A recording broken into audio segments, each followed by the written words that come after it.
Siente el ruido de la calle. No hay más perros que no ladren. Se van hombres con el viento. Nada espera ni un momento. Los vapores de la aduana. Arriba, gente. La basura ciudadana. Los pedazos de una noche. Los amores. La noche del búho. Si querés capacitarte en bienestar y terapias corporales, 2026 es el año para impulsar tu camino profesional de forma independiente. Elegí masaje integral y auxiliar en kinesiología, auriculoterapia integral, digitopuntura, drenaje linfático, reflexología, masaje estético y técnicas de spa, aprendizaje práctico y presencial, pensado para vos. Inscribite hoy. Consulta a la web o llama 2409-1515 o por WhatsApp 091 49 15 15 de Mapá Tres Cruces. Caminos del Agua, deportes y recreación. Navegamos en canoa los humedales de Santa Lucía. Ecoturismo en el oeste de Montevideo. Escuela de canotaje en Santiago Vázquez. Seguinos en Instagram, @CaminosDelAguaUy o comunicate al 091-335-990. Escuela de canotaje en Santiago Vázquez. Presenta Arazul para su línea Asepsis. Desinfectante de amplio espectro. Utilizado en la industria alimenticia como bodegas, lácteos, frigoríficos, tanto para lavado de maquinarias como para envases y locales. A diferencia de amonios cuaternarios y lejías, Asepsis no deja residuos tóxicos ni clorados. Es de rápida acción y muy fácil eliminación. ¿Tenés una cervecería artesanal? Asepsis se encarga de proporcionarte una desinfección efectiva en minutos. Ideal para fermentadores, botellas y equipos de envasado. Mantén tu espacio cervecero impecable. Asepsis es amigable con el medio ambiente. Es la opción perfecta para los cerveceros que se preocupan por su producto y la sostenibilidad. No dejes que la contaminación arruine tu arte. Llámanos al 2-222-3910 arazul.com o arazul@arazul.com. La noche del búho. Amigas y amigos de la Noche del Búho, ¿cómo están? Una vez más aquí desde el Museo Támaro con un nuevo streaming para compartir con ustedes, conjuntamente con 970 Universal en este viernes 21 de agosto. Ya pasamos la mitad de agosto con mucho frío. Estás en el Museo Támaro, que pertenece a Casa Támaro, que desde 1888 diseña y fabrica plaquetas, medallas, insignias, trofeos y premiaciones. Está en la calle Juncal 1429 y el museo en Juncal 1425. El teléfono 2915-9915 o el WhatsApp 099-259-511. Aquí podés apreciar las pinturas de Jorge Aramendía Paisé.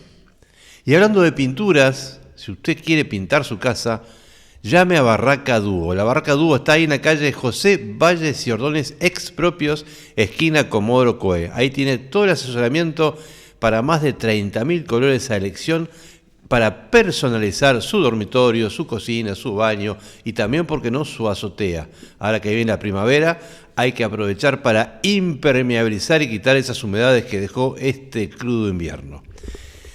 Programón, y ya estamos en la mesa con el doctor Jaime Rosquier. Bienvenido, Jaime. ¿Cómo está? Muy bien, buenas noches. ¿Cómo lo trata el frío, Jaime?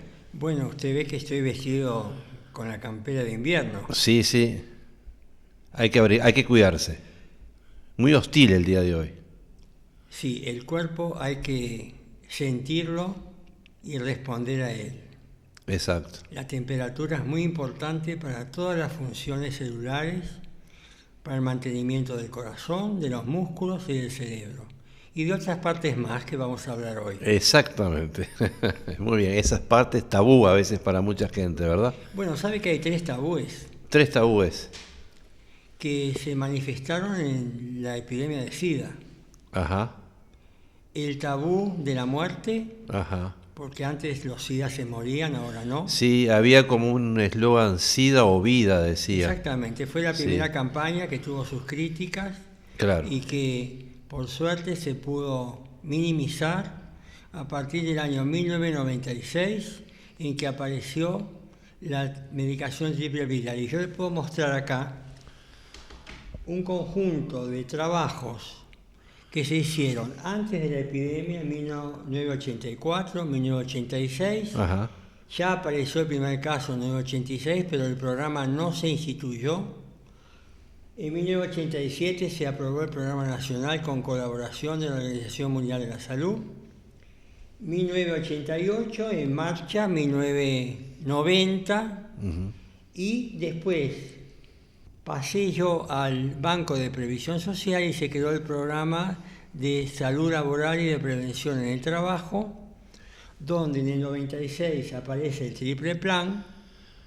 Ahí dejaron de morir los SIDAs y los VIH, y en el 2000 la revista Nexo del Banco de Previsión Social emite una hoja con los conceptos sobre los adelantos científicos en ETS, enfermedad de transmisión sexual y en SIDA. Pero yo, antes de enfocarme en el tema de hoy, tenía un proverbio indio. De la India. De la India. Que me gustó porque los hindúes de la India elaboran frases breves de sabiduría tradicional vinculado con la cultura, las lenguas y las tradiciones, basados en textos, religión o en la naturaleza. Ajá. Entonces voy a mencionar un proverbio indio de la India, basado en la naturaleza, que dice así: los ríos no beben su propia agua, los árboles no comen sus frutos, el sol no brilla para sí mismo, las flores no esparcen su fragancia para ellas mismas, sino que vivir para los demás es la regla de la naturaleza. Exacto. La frase enseña que lo más valioso no existe para una ganancia personal, sino para aportar algo más a los demás. El refrán parte de dos imágenes de la naturaleza: un árbol que da frutos pero que no los consume, un lago de agua pero que no lo bebe. Ambos existen de una forma generosa. Proveen, sostienen y alimentan a otros. La frase sugiere que la sabiduría humana debería funcionar de un modo parecido, si no se vuelve egoísta. Claro, exacto. O sea que lo importante en la vida es saber dar. Y el que da, recibe. Y el que no da, no recibe. Claro, exacto. Esa es mi opinión. Sí, sí. Bueno, entonces voy a decir que hoy vamos a tratar de los mitos que faltaba mencionar en la semana anterior. Porque hablamos de mitos y falacias. Exactamente. Sí. Y voy a mencionar los que mencionamos, que a lo mejor se olvidaron. Dimos mitos sobre sexualidad de la mujer, sobre sexualidad del hombre, Ajá. en torno a la relación, en torno a la respuesta sexual humana, mitos sobre la masturbación, mitos sobre los roles y la orientación sexual, y mitos sobre los métodos anticonceptivos que están dispuestos acá, que son masculinos y femeninos. Exacto. Y hoy vamos a hablar de los mitos en torno a las enfermedades de transmisión sexual, de las cuales dos son fundamentales: la sífilis y la gonocoxia, que es lo que vulgarmente se llama purgación. Y Gonocoxia. ¿Es gonorrea? Gonocoxia. ¿Gonorrea es lo mismo? Gonorrea o gonocoxia es lo mismo. Ahí está, perfecto. Hay muchas enfermedades de transmisión sexual. Hay 10 o 20. Porque hoy en día, y acá hay un folleto de enfermedad de transmisión sexual del año 84 que daba las primeras enfermedades que se mencionaban: la gonocoxia, las uretritis no gonocóxicas, que es cuando no es el gonococo, las clamidias, los micoplasmas, enfermedad de Nicolás y Fabry, etcétera, etcétera. Yo no los voy a inundar con nombres científicos porque no corresponde. Hay bacterias y hongos ahí. Hay bacterias, hongos y virus. Y virus, perfecto. Y hay uno que no figura en ninguno de los textos, que es muy importante hoy en día, que es el HPV. Sí. Y el HPV mata a las mujeres por cáncer de útero o por cáncer de laringe. Hay actores de teatro y de cine que han muerto o han tenido que operarse por cánceres de cuerdas vocales por haber tenido relaciones con personas por sexo oral que han tenido HPV. Claro. Y el HPV se contagia de varón a mujer y de mujer a varón. Entonces, hoy en día existe en el Uruguay la vacuna del HPV, que en mi época no existía. Sí, sí. Y en la época que yo inicié las actividades sexuales tampoco era habitual usar preservativos o condones, porque no había epidemia de sífilis y no había epidemia de VIH-Sida como en el momento actual. Y ese es el motivo por el cual estoy hablando esta noche. El papiloma es un virus. El papiloma es un virus. Es un virus, perfecto. El HPV es un papilomavirus. Bien. Los papilomavirus son verrugas, pero las verrugas tienen virus de distinto número. Claro. Las que tienen el HPV 16 o el 18 son las que se transforman en cáncer. Pero cuidado, si usted tiene una verruga, no quiere decir que usted va a tener HPV mortal o dañino o cancerígeno. Claro. O sea que no vamos a exagerar. Exacto, sí, sí.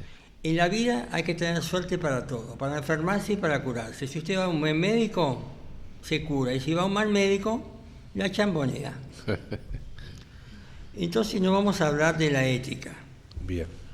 Vamos a hablar de los mitos en torno a las enfermedades de transmisión sexual y el VIH-Sida que relataba el autor español, que es experto en educación sexual.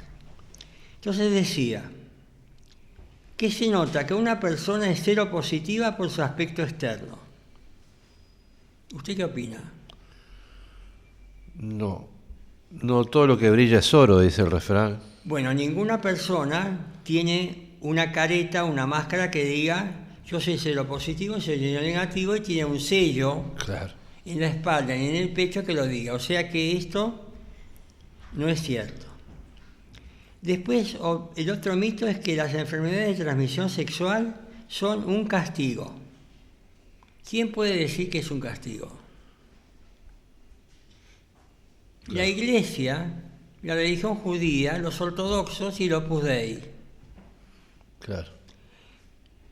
Y algunos le llaman castigo divino, como que hay que castigar a la persona por el hábito sexual que tiene, que no tiene nada que ver con la enfermedad, porque una persona con un hábito A, B, C o D puede tener o no enfermedad de transmisión sexual. O sea que el hábito no da la enfermedad. Exacto. Lo que da la enfermedad es la promiscuidad, que es tener más de una partener sexual o persona sexual de distinto o igual sexo durante el mismo día o en corto plazo.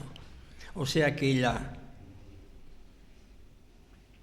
fidelidad es importante. Y es tan importante una pareja de homosexuales como una pareja de lesbianas, una pareja de gays como una pareja de heterosexuales. O sea que el hábito no hace al monje.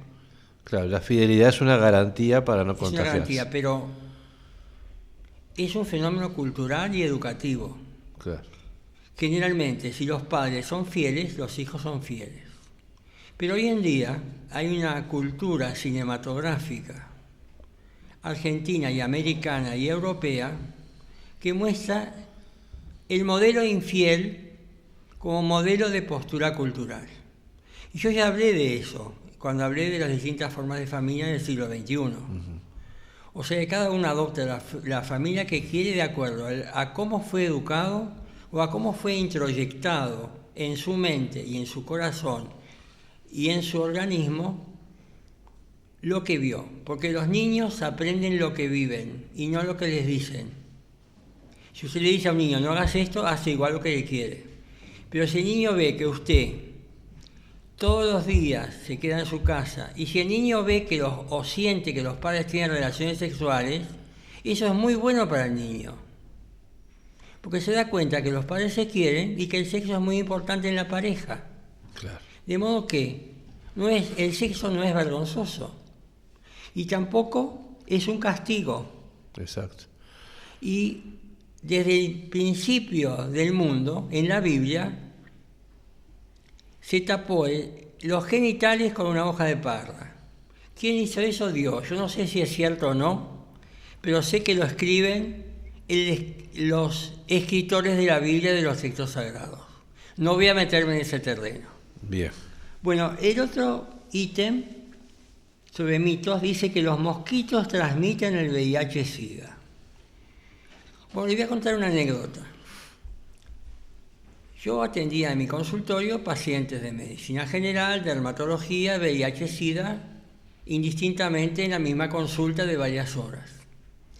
Entonces, en el verano hay epidemia de mosquitos. Sí. Y la puerta del consultorio, como hacía mucho calor, yo tengo aire acondicionado, pero igual se abría. Y entraban los mosquitos. Me decían los pacientes, doctor, yo me voy a contagiar acá por dos cosas. A ver, dígame. Primero, porque el asiento está caliente y la persona que se sentó me va a contagiar.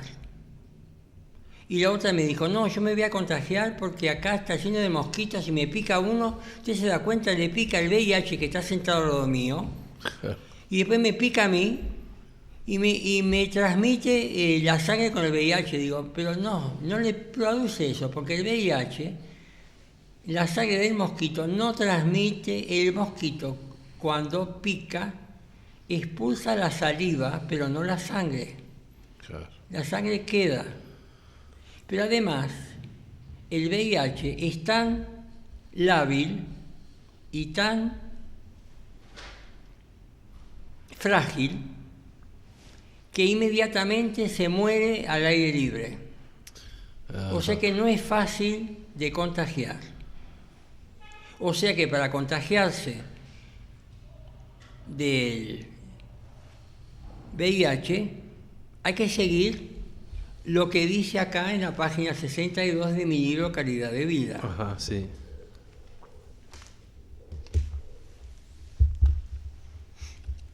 Que dice que la puerta de salida es el semen infectado, las secreciones vaginales infectadas o la sangre infectada. O sea que se transmite por relaciones sexuales con personas infectadas. Ajá. O por sangre infectada, por accidente, Claro. o por transfusión sanguínea, que en Uruguay no sucede porque la sangre está muy bien estudiada desde el principio. Yo fui uno de los pioneros en la creación de los laboratorios de VIH, en los laboratorios centrales de salud pública y en todos los laboratorios del país privados y de mutualistas. Y el modo de transmisión es sexual, sanguíneo y perinatal, no hereditario. Claro. El VIH-Sida no se hereda. No se hereda. No, y eso lo voy a explicar dentro de un momentito. Bien. Y la puerta de entrada es la mucosa anal, genital oral, la piel lesionada por inyectables o a través de la placenta o del útero en el momento del parto. Entonces, los mosquitos no transmiten y el asiento caliente tampoco, porque la temperatura del asiento, la persona tiene 36 grados y las bacterias precisan una temperatura mayor y el asiento se enfría rápidamente. Y es un disparate decir que el asiento es caliente porque muchas personas usan una almohadilla caliente para calentarse en invierno y no por eso se contagian, aunque tengan infecciones urinarias o gonococo.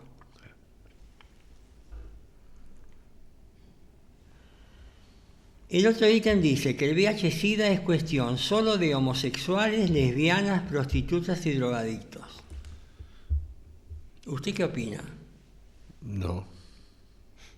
Decir que el SIDA es solo de homosexuales, lesbianas, prostitutas y drogadictos implica un sesgo de discriminación fuerte de la persona que lo dice. Porque es como decir que hay gente mala y gente buena. Yo conozco homosexuales muy buenas personas, lesbianas muy buenas personas, prostitutas muy buenas personas y drogadictos muy buenas personas, que no tienen la culpa de haber caído en la droga, aunque hay otros sí, que lo hacen de forma consciente e irresponsable. Y muchas personas caen en la prostitución o entran en la prostitución por distintos motivos. Yo atendía en el dispensario de profilaxis femenina durante 15 años, 150 mujeres por día. Quedaba exhausto. Demoraba varias horas mi consulta. Y le puedo asegurar que me llamó la atención un caso de una chica joven muy bonita, estudiante de arquitectura, que iba a hacer el viaje de arquitectura alrededor del mundo. Entonces quería juntar dinero para el viaje. Entonces apareció ahí cerca de fin de año para pasar las vacaciones en la prostitución. A los 3 meses la chica bonita era gorda, deformada, golpeada y daba lástima porque había caído en manos de proxenetas o sinvergüenzas, inescrupulosos, sádicos o masoquistas, que gozan con el dolor ajeno, y del cual yo no voy a hablar porque no me gusta hablar de agresiones sexuales. Bueno, el otro ítem dice que los tampones causan infecciones. Los tampones se venden en farmacia para las mujeres como método de higiene o en las menstruaciones. Claro, absorbe todo. Absorbe, pero además impide que salga y los hombres pueden tener relaciones durante la menstruación. O sea que el tampón generalmente no es utilizado en vírgenes, aunque hay tampones para vírgenes. Todo depende de la forma del himen. Porque hay himen que son perforados con una criba, hay otros que son circulares complacientes y otros que tienen algún sesgo. Y hay un mito, que no figura acá, que dice que las jóvenes vírgenes no tienen que andar en bicicleta porque pierden la virginidad. Por el asiento de la bicicleta. Por el asiento de la bicicleta. Ahora, en realidad no es el asiento, es porque el asiento tiene alguna puntita por ahí abajo. O sea que sobre qué asiento están sentadas. Y usted se lo debe imaginar. Sí, el convencional no. Bueno, el otro ítem dice que si se tienen enfermedades de transmisión sexual es por falta de higiene. Yo le voy a explicar. En el dispensario de profilaxis femenina se hacía una toma de flujo endocervical del cuello del útero para ver si tenía un gonococo o algún germen para que no contagie al varón. Y además se hacía una toma de sangre una vez por mes. Y la toma de flujo se hacía una vez por semana.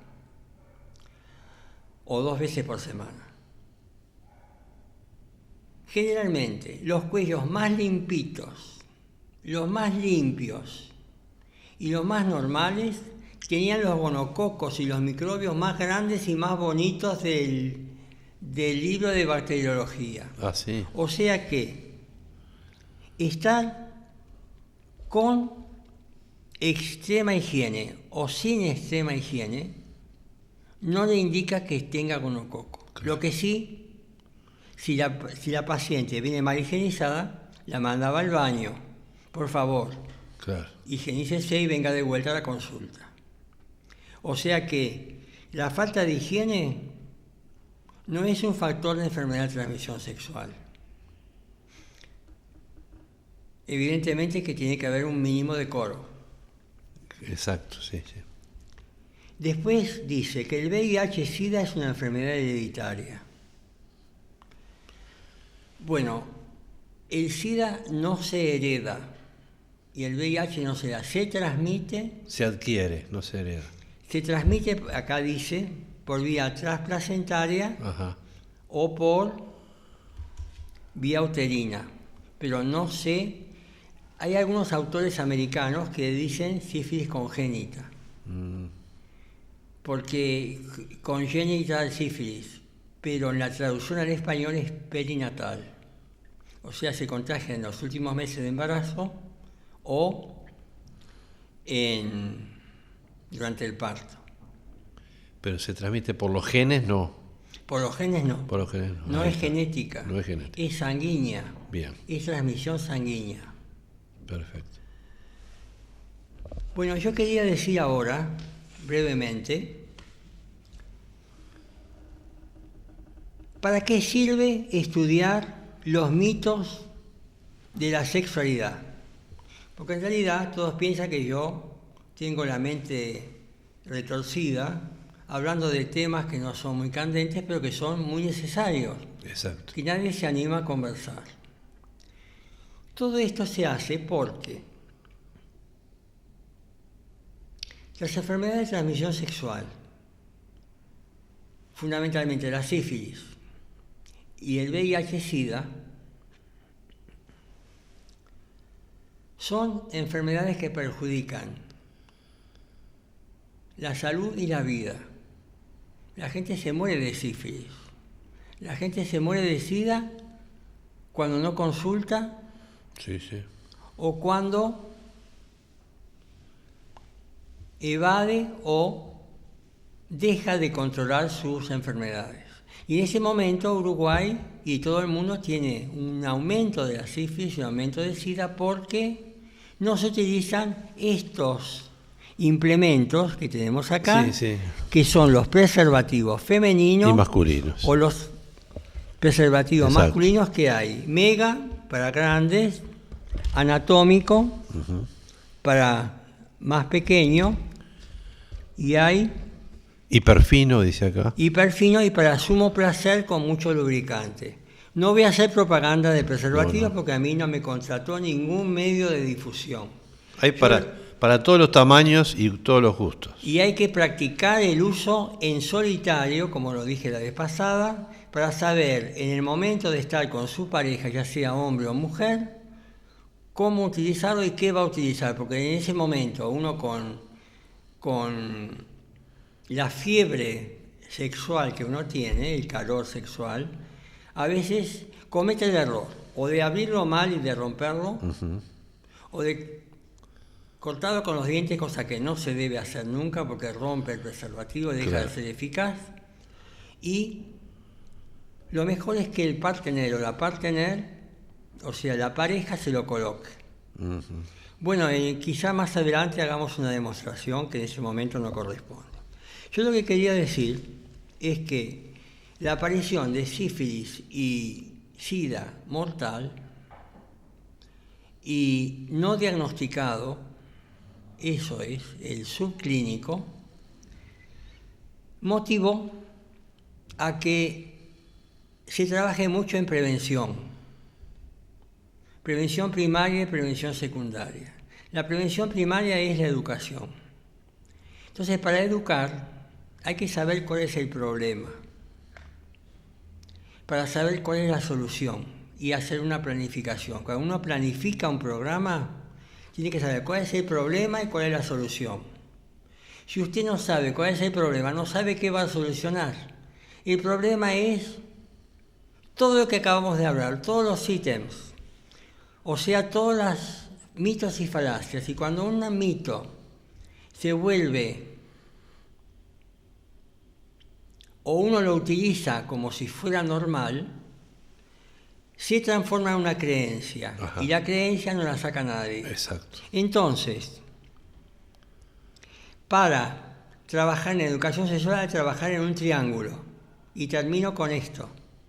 El triángulo tiene 3 vértices. Ajá, bien. Uno, el más importante ahora, son los niños y adolescentes, niños y niñas adolescentes. Exacto, sí.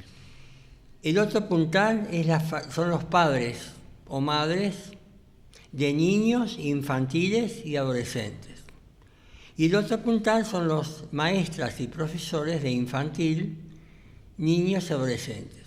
Si usted trabaja con las 3 puntas, el problema se resuelve.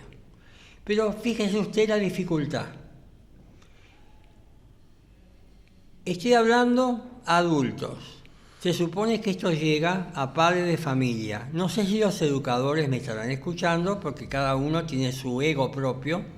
Y dice, este Rosquier que se pone a conversar por streaming cuando a mí me capacitaron en tal y tal lado y tengo un título tal. Pero el título no le da la capacidad docente y de expresión y de comunicación para hablar sobre el tema, porque muchos dicen es una vergüenza o se ponen colorados cuando uno habla de 2 palabras, pene o vagina o vulva. Sí.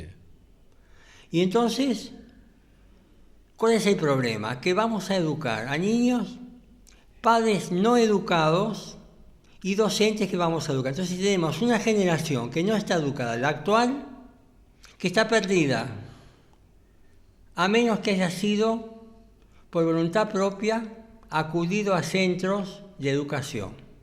Entonces, para terminar, voy a dar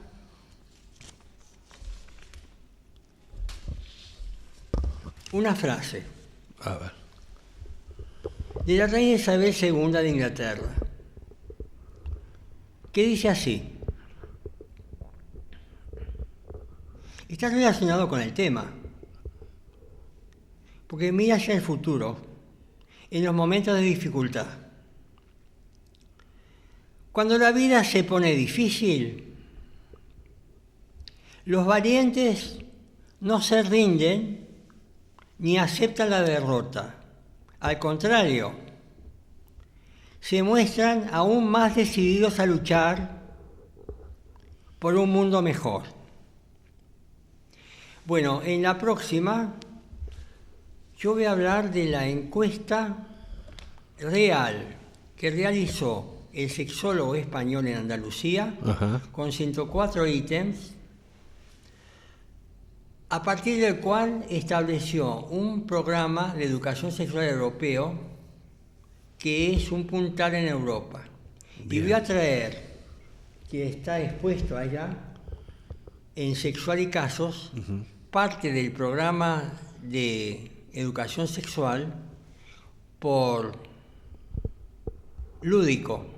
método lúdico, bien. Que es colombo-americano, que soy el único en Uruguay que lo tiene, gracias a mi señora, la psicóloga Sandra Cris Mariú, y una colega de ella, psicóloga de Colombia, me lo obsequió en un viaje que hice hace un par de años. Bueno, le agradezco mucho a usted. Por favor, gracias a ustedes, sobre Jaime. todo por mantenerme al aire durante tanto tiempo y no haberme echado con todas las cosas que he dicho. No, al contrario. Entendemos que es muy importante hablar de estos temas y que esto es ciencia, es todo científico. Así que estamos satisfechos con todo lo que aportó y va a seguir aportando. Muchas gracias, Jaime. En la próxima entonces veremos ese tema. Será el próximo viernes. Nosotros tenemos que ir a una pequeña pausa. Vamos a una pequeña pausa. Le agradecemos nuevamente a Jaime Rosquier. Y ya venimos con más La Noche del Búho. La Noche del Búho. Muy bien, amigas y amigos, continuamos con La Noche del Búho. Y aquí en este pequeño recinto, en instantes nomás, Fernando Villalba y Leonel Betinera al piano nos van a deleitar musicalizando algunos tramos del libro Vaivén, La Ley del Girasol y Por los tiempos de José Mujica. Los dejo con ellos. Adelante.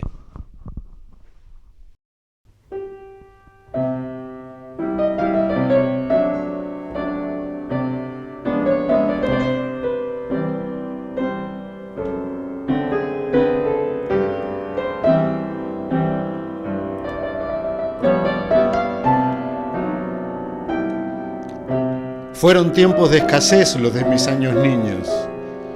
Tiempos de a pie, saludos de vecinos, puertas sin tranca, compras de a medio kilo en el almacén, envueltas en papel de estraza. El fútbol se jugaba en la calle, por más que los adoquines dejaran los tobillos doliendo. Y de vez en cuando, ¡paren!, que viene un auto. Poco a poco el Uruguay iba evaporando la ilusión de ser algo así como una Suiza en el hemisferio equivocado. También palidecía la esperanza de volver a ser campeones. Maracaná pronto cumpliría los 15 años. Las grandes construcciones, ser primeros en conquistas sociales, próceres y gobernantes honorables, serán para nosotros poco más que sombras de estatuas, nombres de avenidas, lecciones memorizadas para la escuela. Todo parecía perteneciente a un pasado venerable, pero de imposible repetición.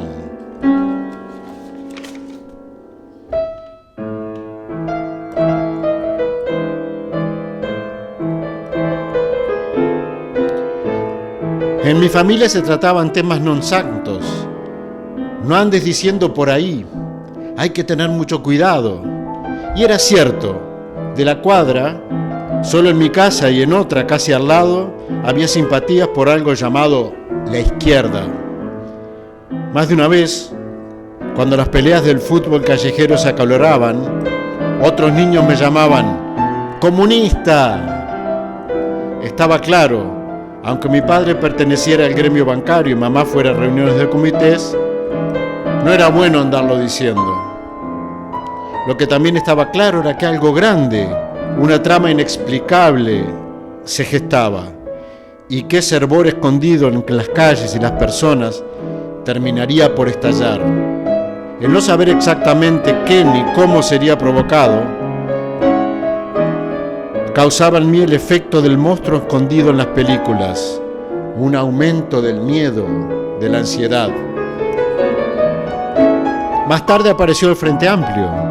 Quisimos comprar una bandera, pero era demasiado cara, como casi todo para nosotros. Mi hermana armó una banderita con nylon rojo, azul y blanco. La pegamos con cinta adhesiva. Quedó bien. Fuimos en familia al primer acto en Agraciada, una avenida que tiene la furia de garrotes y lanzazos de la estatua del Entrevero en un extremo y el orden quizás civilizado del Palacio Legislativo en el otro. Se observaba, mirando hacia ambos lados, que la furia del Entrevero estaba más alta. Habló el general Liber Seregni. Mamá me explicó con entusiasmo. Por fin el pueblo tendrá acceso a lo que ahora solo tienen acceso los burgueses: coches, balnearios, libros, aviones. La invención del jet va a hacer posible viajar lejos y barato. Me dejó pensando, ¿todo estaría disponible para todos o para nadie?, se escuchaba gritar. Se cantaban eslóganes que repetíamos hasta durmiendo. Recuerdo mi asombro cuando una mañana salí de casa y encontré aquella primavera repentina en los troncos de la cuadra. Todos los árboles de Montevideo fueron pintados de rojo, azul y blanco. Con el frente se llegará al gobierno por la vía electoral, escuchaba decir.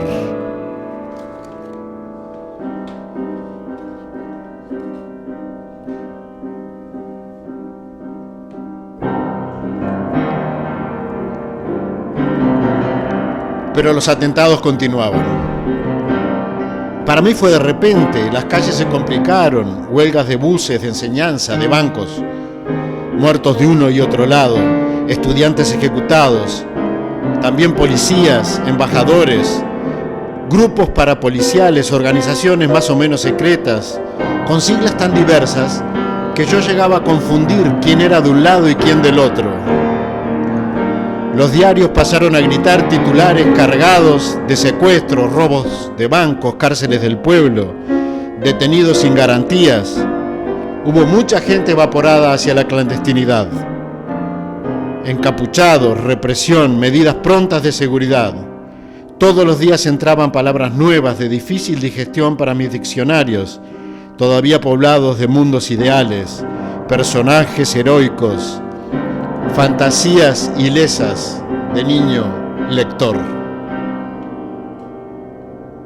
La noche del búho.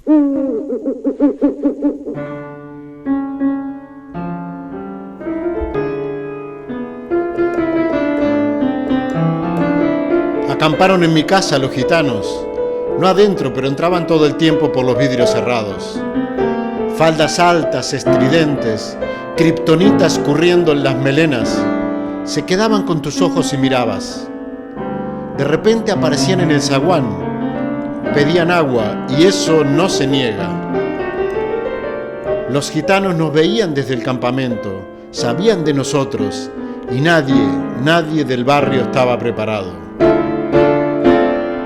La TV todavía evitaba los colores, el diario era solamente una tira de historietas, la calle niña era de juego.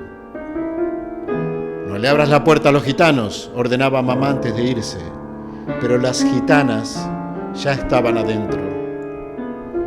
El futuro es enorme cuando no hay pasado, el futuro eran ríos que las gitanas iban trazando en la palma en blanco de mi mano. Un día llovió, y al fin, fuego apagado, pude ver el campamento fresco en mi ventana. Se estaban yendo. Cuando salí, secuestraban niños de mi cuadra, los llevaban a las noches de los carromatos. ¡No se vayan sin mí! Nadie deja de verdad el barrio, susurró en mi oído una gitana desplegándose la trenza. Y ahí la TV se animó a pintar el rostro, las bermudas se estiraron hasta el piso y el barrio fue apretándonos los pies hasta el salto mortal obligatorio. Nadie deja de verdad el barrio, cantan las gitanas en mis sueños, pero el mundo insiste en girar rápido. Uno salta aquí y cae en otro lado, da un paso y ya otro es necesario. Se arma el ritmo de los días con sus pausas y corcheas, arrancándole pedazos a los años. Nadie deja de verdad el barrio, insisten las gitanas, y te van narcotizando, fruta fresca y campanadas, dentro de las faldas. Acampan en lugares imposibles, dan brazos de cobre a los muchachos, y sigue resonando en tus oídos la vieja plaza, el viejo campanario, porque nunca nadie deja de verdad el barrio. La noche del búho.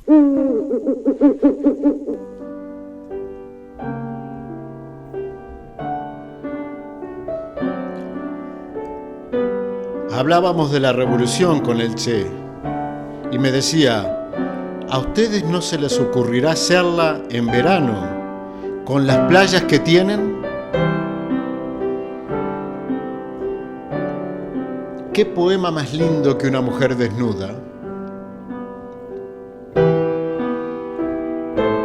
Cuando dialogo voy dispuesto a convencer, pero a su vez me expongo a que me convenzan. Podemos discutir, discrepar, pero en el fondo tiene que haber un nosotros.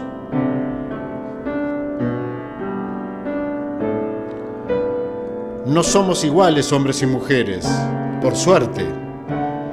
Tenemos una dependencia de la feminidad. En los hombres veo que permanentemente existe la necesidad de una madre.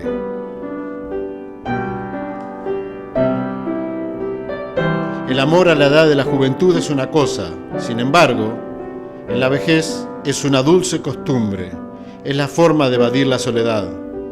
En mi jardín hace décadas que no cultivo el odio. El odio termina estupidizando porque nos hace perder objetividad ante las cosas. La democracia es el mejor sistema que hemos inventado hasta ahora, pero es una porquería, porque nos promete jurídicamente una cosa que después está lejos de concretarse. Somos iguales ante la ley, sí, pero no somos iguales ante la vida. Hay algunos que son más iguales. A pesar de todo eso, hay que defender la democracia, porque hasta ahora es lo mejor que hemos podido lograr. Como decía Churchill, la mejor porquería.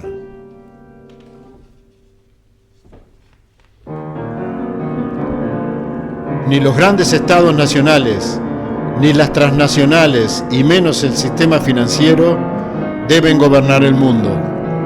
Necesitamos a la alta política entrelazada con la sabiduría científica en el poder. La inteligencia y no el interés deben estar al mando. Es la cosa más linda entrar a un banco con una pistola calibre 45. Así todo el mundo te respeta. Si aspiráramos en esta humanidad a consumir como un americano medio promedio, sería imprescindible tener 3 planetas para poder vivir. Lo inevitable no se lloriquea, lo inevitable hay que enfrentarlo. A veces por el camino más largo se hace el viaje más corto. Cuando vivimos una atmósfera de peligro, donde está en juego cada paso la libertad y la vida, nos aferramos al amor, porque la naturaleza biológica nos lo impone. En los calabozos descubrí cosas como esta. Las hormigas gritan y cualquier rata puede domesticarse. La noche del búho. Muy bien, amigas y amigos, continuamos con la Noche del Búho en el Museo Támaro, conjuntamente para el 970 Universal. Y ya te contamos que Támaro es una casa que existe desde 1888. ¿A qué se dedica? Diseña y fabrica medallas, plaquetas, insignias, trofeos y premiaciones.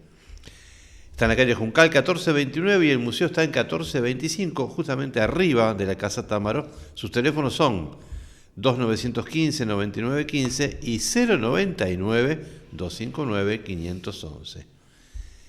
Y vamos ya a arrancar con la columna de artes. Estamos aquí con el arquitecto Jorge Aramandía Paisé. Bienvenido, Jorge. Hola, Gustavo. ¿Todo en orden? Todo bien. Bien, hoy teníamos que continuar con un tema muy interesante, que era la integración de las artes plásticas a la arquitectura. Exacto. Habíamos empezado la semana pasada con ese tema. Ajá. Enfocado en un nivel genérico, global, incluso histórico. Sí. Y habíamos visto que en este concepto de la integración, que es un concepto muy específico, no implica cualquier asociación entre una obra de arte y un edificio y la arquitectura, sino que es una relación muy especial, que lo vamos a ver con un ejemplo, que es el primer ejemplo que se va a mostrar, que es un templo japonés. Ajá. Para que quede más claro de qué se trata esto de la integración. En este templo se ve, son 2 imágenes, y en la imagen de la izquierda se ve parte de esa fachada, que es como una especie de pórtico, todo Ajá. con piezas enormes de madera, pero se ve que en el espacio central hay todo un trabajo tallado, una talla, un bajo relieve, sí. Incluso alto relieve por partes, en ese impresionante, sí. Pórtico, que es una obra de arte hecha allí mismo, Ajá. en sitio, sí, sí. antes de levantar la pieza y montarla en la fachada del edificio. O sea, el artista trabajó allí mismo sobre la propia pieza estructural. No se puede diferenciar lo que es el arte de sí. lo que es la propia pieza del edificio, la sí. propia estructura. Entonces allí es donde está integrado físicamente la pieza de arte a la arquitectura. Y eso lo que quiere decir es que el arte se concibe, en este caso y en todos los casos donde se da una verdadera integración, de que se concibe desde el inicio del proyecto. Antes de empezar a poner la primera pieza del edificio en su lugar, ya el edificio ya estaba concebido claro. con un arte que lo acompañara, que lo integrara y que fuera parte fundamental e indisociable de la estructura y del edificio. Bueno, ese es como el concepto más claro visualmente. Entonces, esto a modo de ejemplo, pero vamos a referirnos específicamente ahora a la condición de nuestra arquitectura. Pero para llegar ahí tenemos que hacer un poquito de historia del siglo XX, recordando que a nivel global la arquitectura como estilo, el último gran estilo de la arquitectura, donde las artes plásticas aparecían como bien integradas y de una manera muy abarcativa, arte, diseño, artesanía, todas las materialidades perfectamente integradas conceptualmente en un edificio, fue en el Art Deco, que duró hasta fines de los años 20 y poquito más, tal vez principios de los 30. Bueno, ese periodo fue como el último gran momento de la arquitectura, porque a partir de ahí tal vez a veces se solapan un poco los estilos. Ya a fines de los años 20 empezaba a gestarse un nuevo estilo de arquitectura renovadora, arquitectura internacional, arquitectura racionalista, movimiento moderno. Tenía varios nombres, pero todos hacían alusión a lo mismo, al mismo fenómeno, al mismo movimiento. Y esa arquitectura renovadora, racionalista, es como que dejó de lado todo lo anterior, que era como una propuesta rupturista con el pasado para proponer como toda una visión nueva desde lo material, lo estructural y hasta la forma de habitar, todo. Y entonces las artes quedaron como, por un camino paralelo, pero no parte del problema. A veces se hacía un esfuerzo por incorporar alguna cosa, pero no era la regla, sino que más bien la excepción. Entonces, eso sucede en la arquitectura y en general en las artes y en el pensamiento, en la cultura, cuando históricamente hay cuestiones muy fuertes, muy complicadas. Por ejemplo, del 14 al 18 fue la Primera Guerra Mundial. Sí. Ese fue como, un hito histórico, y a partir de ahí mentalmente empezaron a haber cambios filosóficos y de la manera de entender las cosas. Se venía como con una visión romántica del mundo y de la vida, y fue como una bajada a tierra muy grande el tema de la guerra, y a partir de ahí, se empezó a pensar de una manera diferente, como mucho más pragmática. En fin, empezaron a haber varios estilos. A partir de ahí estuvo el futurismo, el dadaísmo, varios ismos en las artes. Y de a poquito... Las guerras destruyen muchas cosas. Las guerras destruyen, además es como la excusa arquitectónica y urbanística para reconstruir y reformular la ciudad, repensarlo todo. Sí. Y el segundo elemento importante de aquellos tiempos fue la crisis del 29, la crisis económica, donde venía todo bastante bien, ¿no? Una época de prosperidad, de posguerra, que suele suceder. La recomposición de las sociedades vienen con un gran impulso a veces, y eso llegó hasta fines de los años 20, y allí se descalabró todo. Sí. Y entonces hubieron toda la época del New Deal, los años 30 fueron bastante complicados en todo el mundo.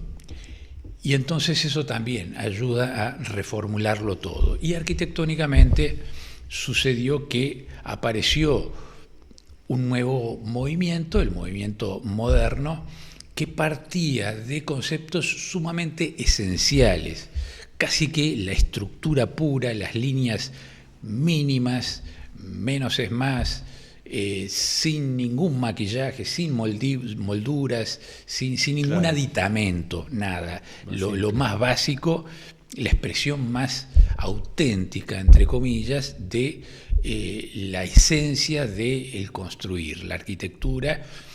Y bueno, y hubieron otros conceptos espaciales y tecnológicos, pero fue como un cambio de paradigma muy fuerte a nivel global que se impuso y se desarrolló casi que hasta nuestros días con una cantidad de variantes aquí y allá, pero es como la misma línea de pensamiento. Entonces, en esa ruptura desaparece el arte como factor dentro del pensamiento arquitectónico.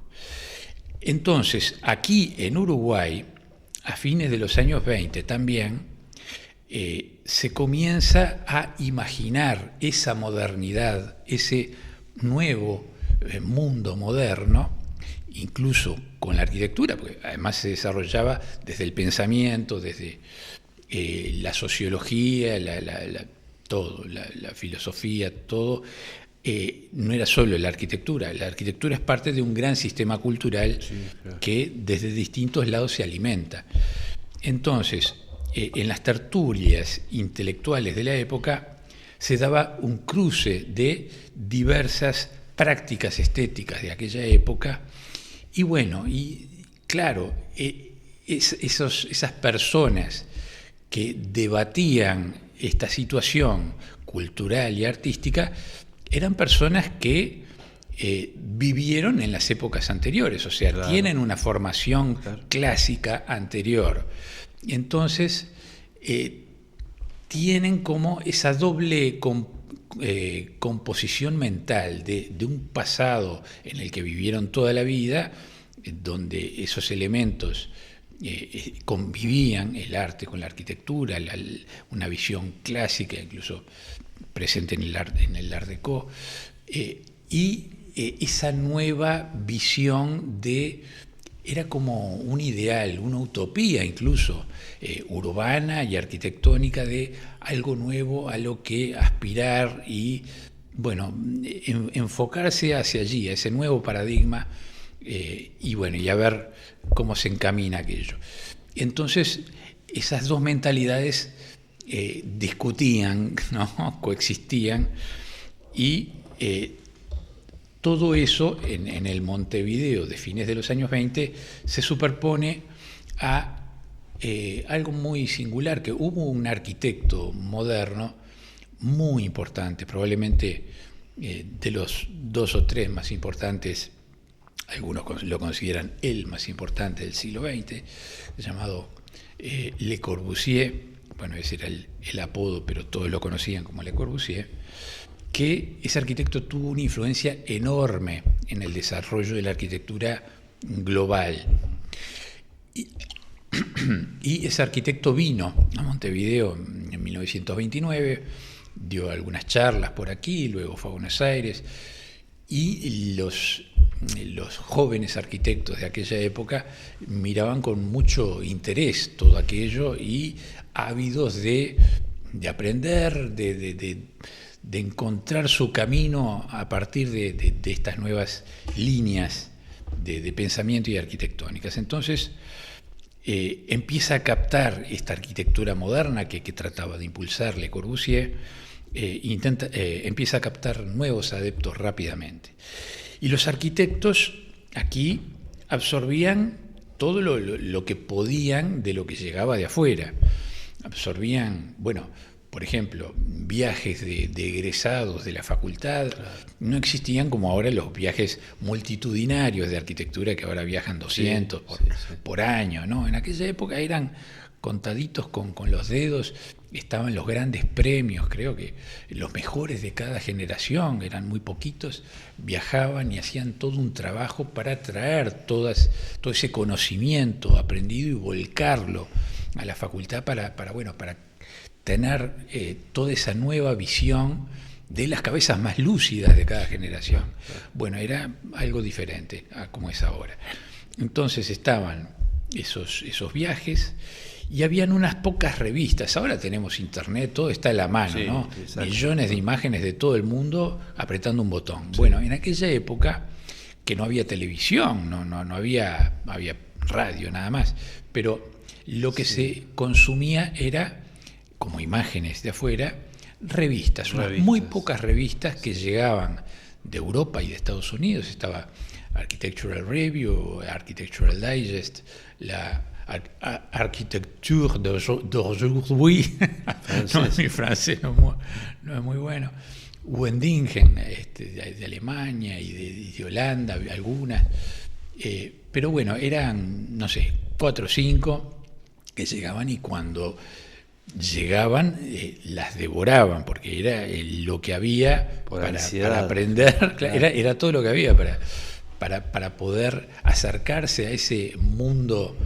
nuevo que se trataba de replantear.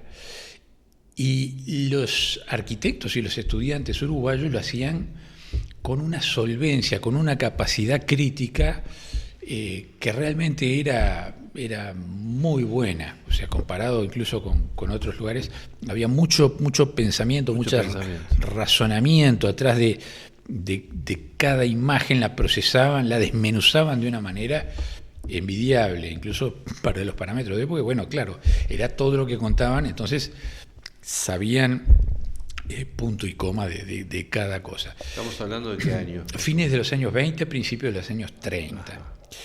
Entonces, a partir de 1930 empezaron a ver, por otro lado, yo estoy tirando como distintos elementos para reconstruir cómo surge este tema de una posible integración de las artes plásticas a una arquitectura uruguaya. A partir de los años 30 empiezan a haber trabajos conjuntos, por ejemplo, entre arquitectos y artistas. Y un ejemplo que se me vino a la cabeza es, por ejemplo, cuando hicieron el Estadio Centenario, la Torre de los Homenajes, preciosa torre del estadio, que es una mezcla ya, es como el último suspiro del Art Deco, y ya con el empuje de la arquitectura moderna, casi que en todo el planteo. Pero, por ejemplo, el escultor José Luis Zorrilla de San Martín había planteado incorporar en esa torre como una especie de escultura y casi como una especie de mascarón de proa en ese elemento. Y algunos dicen que hasta, bueno, que metió mano en parte del diseño mismo de la torre, o sea, que hubo una vinculación muy estrecha entre el artista y el arquitecto, que era escaso, el arquitecto del estadio, muy buen arquitecto. Bueno, entonces, por otro lado, siempre estuvo presente, ininterrumpidamente, el tema de la pintura mural como expresión artística, como una herencia universal dentro de las artes, y para que haya pintura mural tiene que haber una gran pared. Si hay una gran pared, tiene que haber arquitectura que la sustenta. O sea, hay una relación como bastante fuerte entre el espacio y la arquitectura con el arte. Porque por lo general un mural se hace en un lugar muy destacado, claro, en fin, importante dentro de un edificio. Entonces es algo que está pensado, no es algo que se deja casi que al azar y en algún momento aparece. Bueno, por lo general es algo bastante pensado desde el principio. O si no, bueno, ha pasado, por ejemplo, aquí en el Museo Támaro, que justo en el espacio de acceso de distribución del museo, justo ese espacio permitía un gran mural y quedó como bastante bien planteado. Pero por lo general es algo que se piensa más integralmente. En el siglo XIX podemos mencionar a Blanes como gran artista de esa escala de pintura. A principios de los años 20, Carlos María de Herrera. Después, Joaquín Torres García, por ejemplo, vuelve a Uruguay ya con 60 años. Él se había ido desde muy chico,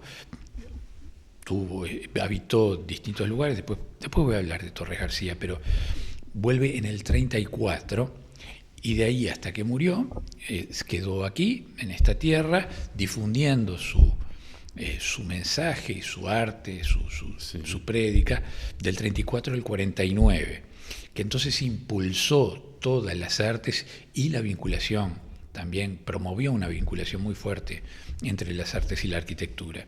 Y después continuó algunos años más con él fundó el Taller Torres García claro. en el 43, o sea, 6 años antes de su fallecimiento, y se mantuvo el Taller Torres García hasta el 62.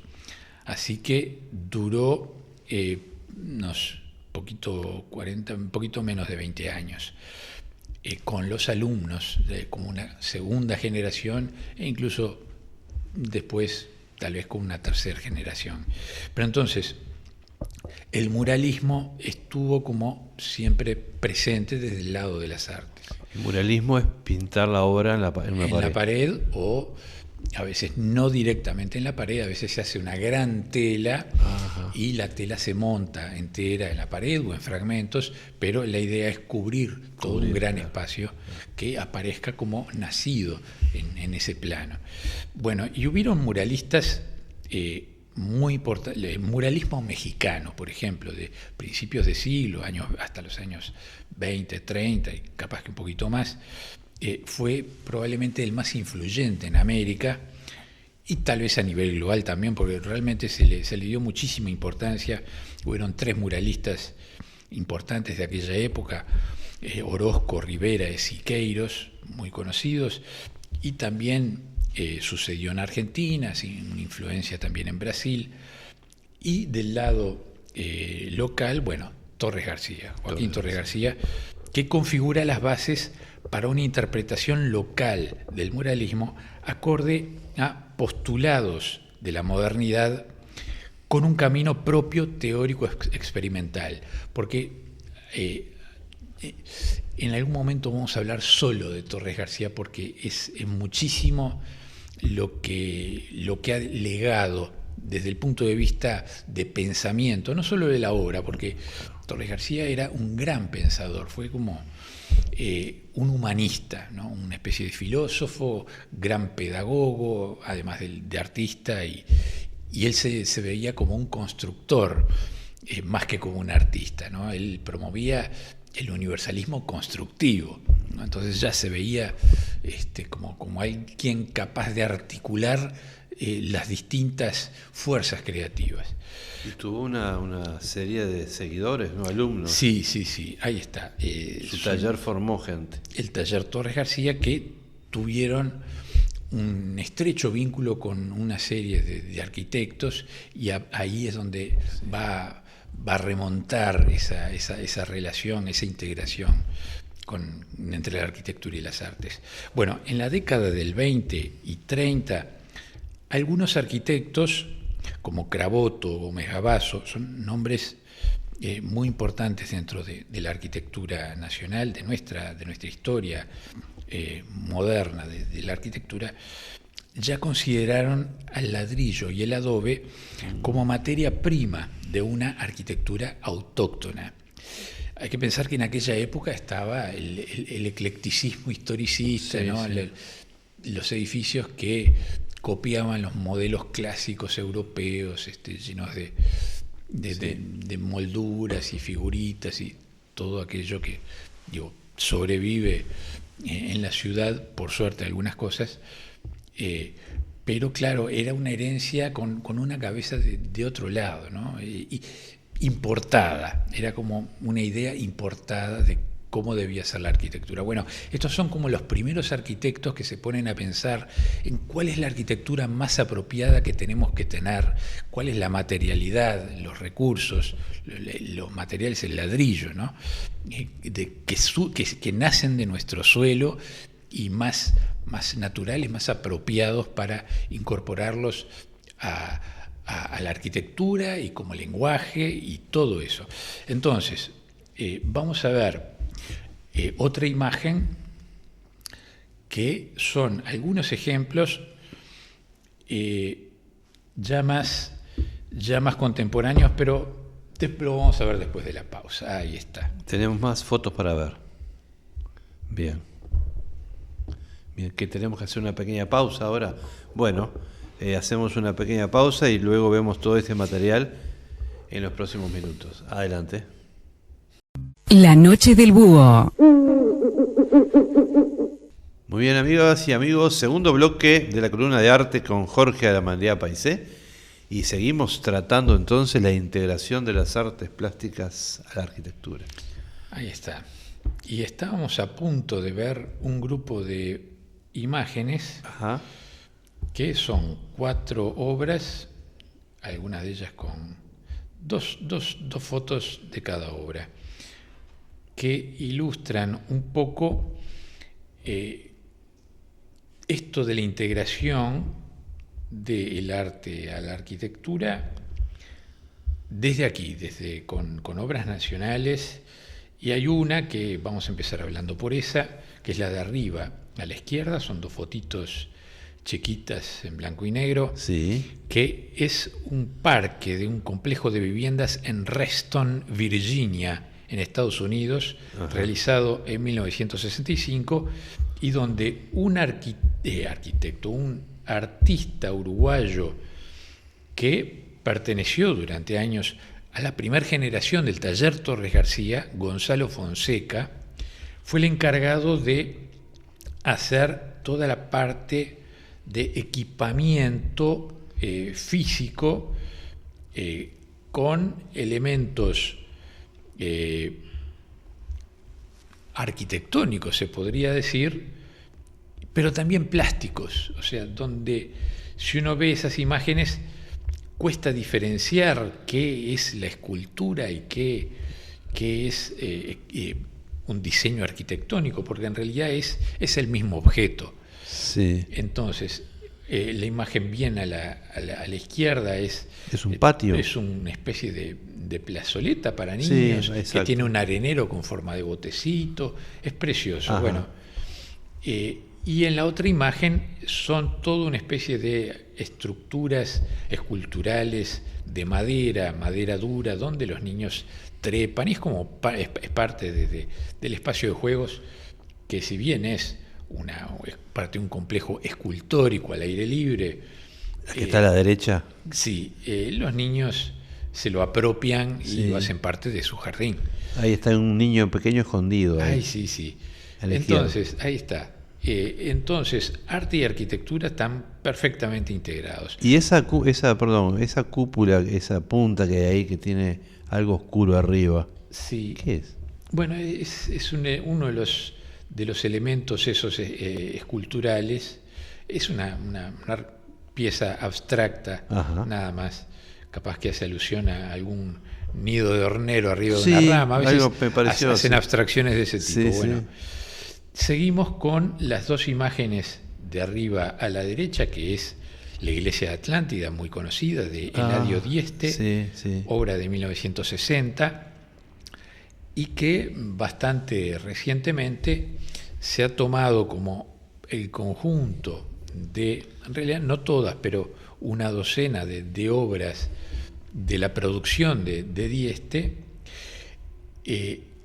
como base para poder declarar, no sé si a todas ellas en conjunto, pero sí a esta iglesia en particular como patrimonio de la UNESCO, nada menos. Ajá. Que en este país no debe haber mucho de patrimonio de la UNESCO. No. Y esta iglesia en particular sí tiene ese grado, esa distinción. Y la iglesia de Atlántida en particular, que es toda de ladrillo armado. Ajá. Dieste fue como el pionero de ciertas resoluciones plásticas, geométricas y técnicas, donde el ladrillo armado es el protagonista y el único recurso para generar este tipo de composiciones.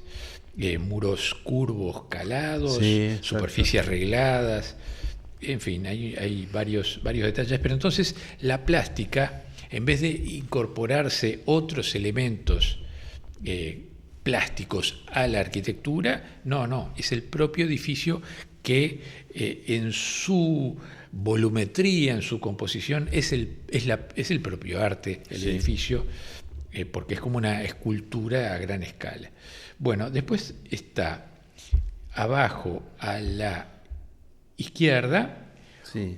un edificio que los que hayan visitado el Cementerio del Norte lo conocerán, que es el urnario del Cementerio del Norte de Nelson Vallardo, que es una caja de hormigón como despegada del suelo, exacto. Que es un prisma hueco, porque la imagen de arriba muestra ese patio central adentro de esa caja, y que tiene como una especie de rampa que se accede a ese nivel donde están los nichos y las urnas, y tiene sobre una de sus fachadas un gran mural, precioso mural de Edwin Studer, también otro alumno de la primera generación, creo, del taller Torres García, preciosa obra en hormigón, bajo relieve, donde juega con 2 planos y perfectamente integrado con la materialidad del edificio, no se puede despegar la obra de lo que es la propia estructura, está pensado integralmente. Bien, y después una última obra que es la vivienda de un arquitecto llamado Ernesto Le Borgne, uno de los grandes impulsores de esta nueva visión de el arte torresgarciano integrado, las artes plásticas integradas a la arquitectura, en su propia casa, que es una casa que hoy es parte de la embajada, no sé si dependencia de la embajada de Estados Unidos, en la calle Trabajo, que eso es una callecita que queda ahí en el Parque Rodó. Bueno, tiene como una fachada como muy protegida, un muro muy alto, y entonces todo esto es como muy introspectivo, esos patios, o sea, un gran terreno, mucho jardín, son más de 1.200 metros cuadrados de terreno, hay una casa allí, pero el aporte de Le Borgne es haber pensado ese jardín fenomenal con toda su vegetación, planta por planta, y árbol, y cada piedra, cada losetón, cada detalle, como si fuese no como un jardín abstracto, digamos, que es como un anexo a la arquitectura, sino es como un gran espacio arquitectónico, es la misma arquitectura vegetal, con sus recursos plásticos, sus recorridos, y las artes plásticas perfectamente pensadas e integradas en cada rincón, en cada circulación, en cada punto de vista de ese jardín, en cada vuelta. Allí está algo pensado para ser disfrutado, habitado, como rincones de contemplación, de silencio, y es un espacio muy rico para los sentidos, ¿no? Ese es el propósito de este jardín, que le llevó como 20 años construirlo.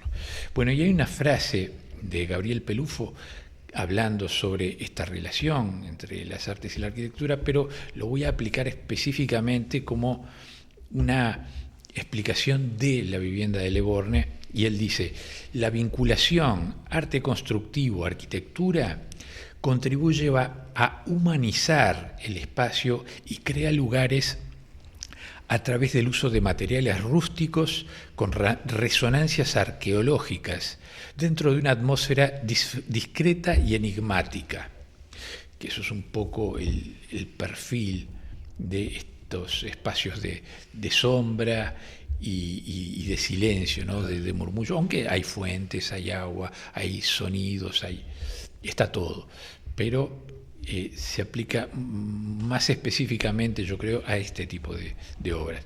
Y también dice: los arquitectos adaptaron el estilo moderno a las circunstancias locales, y para el muro y el espacio arquitectónico convocó al arte constructivo como una manera de evadir los peligros de la frialdad racionalista, buscando espiritualizar la lógica maquinista. Había mencionado que la arquitectura moderna se había despojado de todo y había dejado casi que la esencia, ¿no? Los materiales más crudos, más más esenciales y nada más. Entonces, era como una visión muy fría, ¿no? Se lo asoció incluso con la era de la máquina y a la vivienda como la máquina de habitar.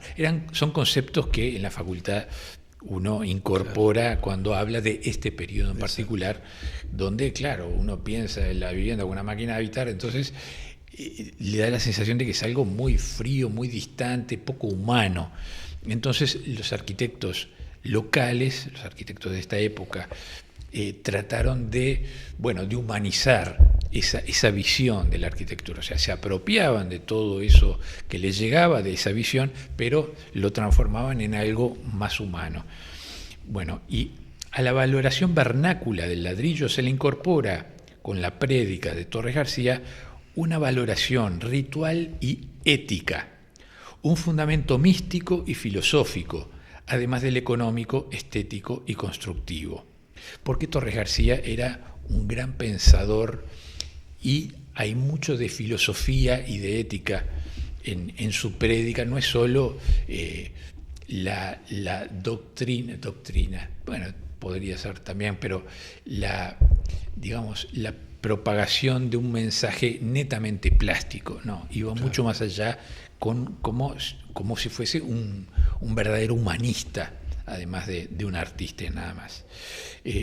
Hubo un reducido grupo de arquitectos afines a Joaquín Torres García, que fueron Le Borgne, Lorente y Paisé, más el ingeniero Eladio Dieste, que también fue parte de los afines y seguidores incluso de Torres García, de toda esta propuesta, y se los llamó en su momento los ladrilleros.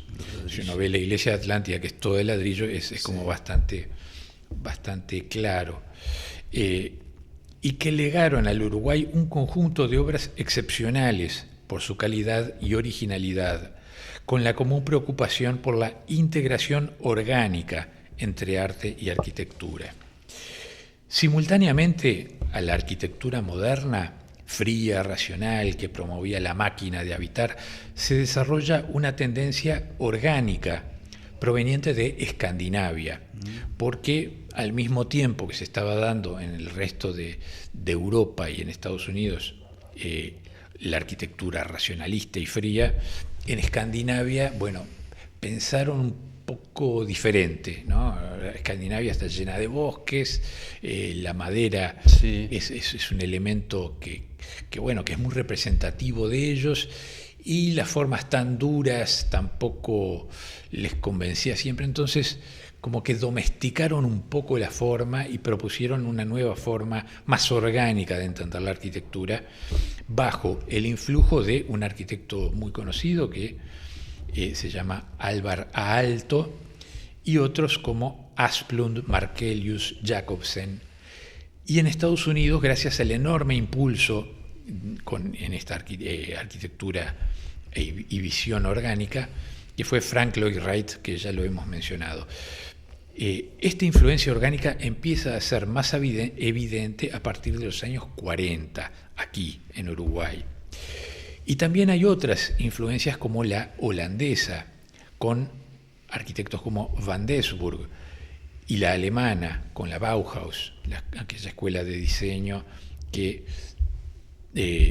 también fines de los años 20 más o menos partía de las artes para llegar a un producto de diseño,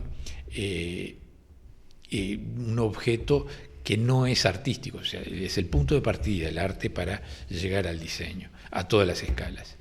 Y se suma para un grupo muy reducido de profesionales la influencia de Joaquín Torres García con sus escritos, conferencias y cursos de 1934 hasta su final, en 1949.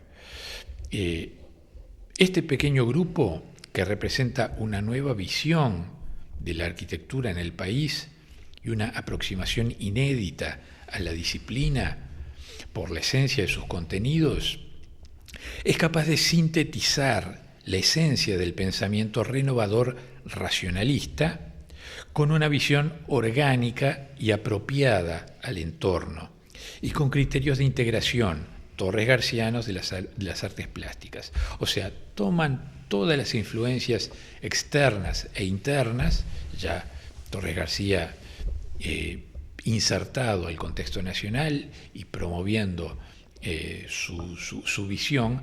Entonces un grupito de arquitectos absorben todo aquello y reformulan como una nueva visión y aproximación no solo a la arquitectura, sino a todas estas disciplinas integradas. Bueno, y dentro de este pequeño grupo están los tres arquitectos ya mencionados, Ernesto Leborgne, Rafael Lorente Escudero y Mario Paisa Reyes, que se transforman en referentes de las generaciones posteriores, ¿no? Porque todo esto avanza en el tiempo y algunos logran dejar como un legado, ¿no? a las generaciones siguientes. ¿Qué fue lo que sucedió con estos arquitectos?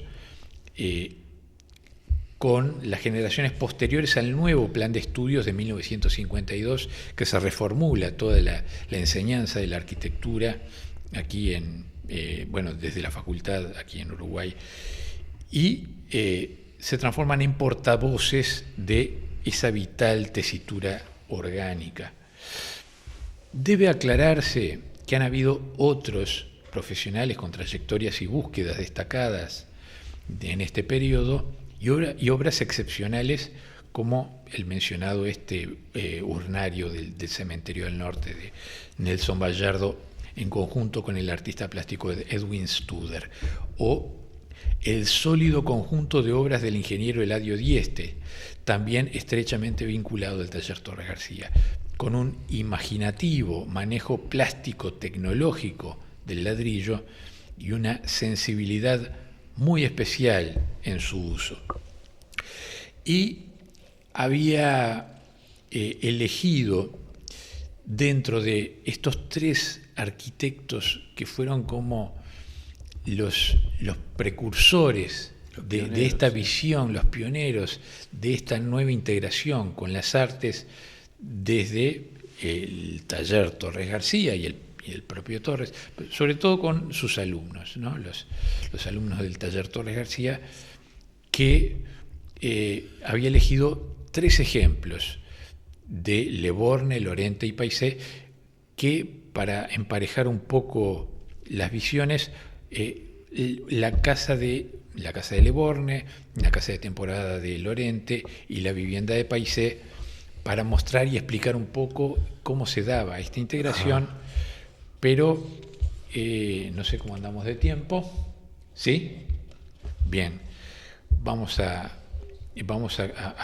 comentar entonces a ver hasta dónde llegamos. Empezamos por la vivienda de Leborgne.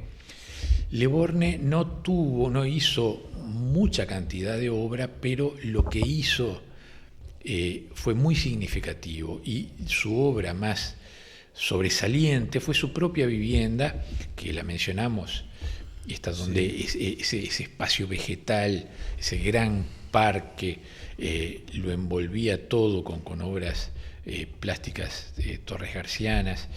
Bueno, esa vivienda que la construyó desde 1938 y durante 25 años, más o menos estos tres arquitectos son más o menos de la misma generación aproximadamente.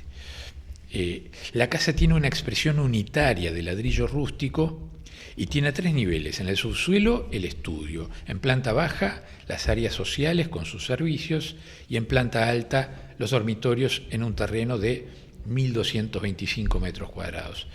O sea, lo que más llama la atención y lo que más se ha proyectado, desarrollado, es en ese jardín, en ese espacio exterior, como si fuese parte de la propia casa, del propio edificio.